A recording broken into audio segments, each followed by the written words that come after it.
Okay, magandang araw mga kabady.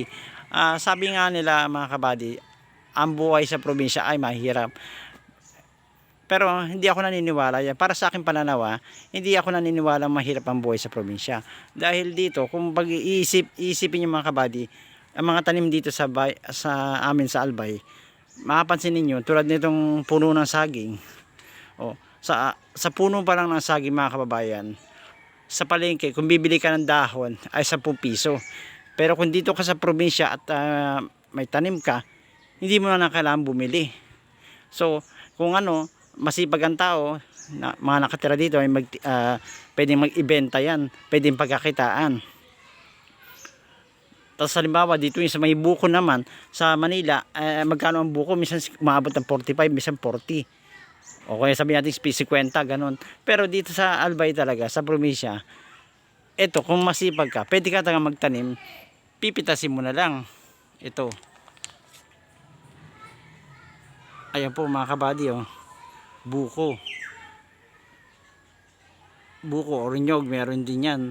So dito, kung masipag ka mga kabady, hindi mo kailangan bumili. Yun nga lang, magsisikap ka, akyatin mo at magtatanim ka rin para sabi nga nila, pag may tinanim, may aanihin.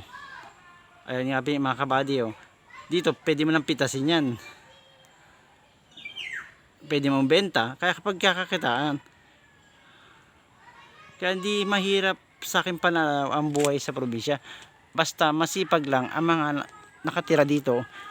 Maraming pwedeng source of income.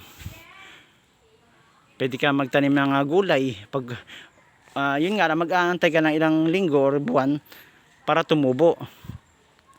Pag tumubo, pwede mo na benta, magkakapera ang tao. So hindi posibleng sinasabi nila na mahirap ang buhay sa probinsya.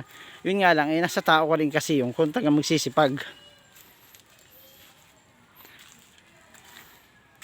Ito, maraming pwedeng itanim dito mga kababayan dito sa lugar namin. Basta masipag ka lang.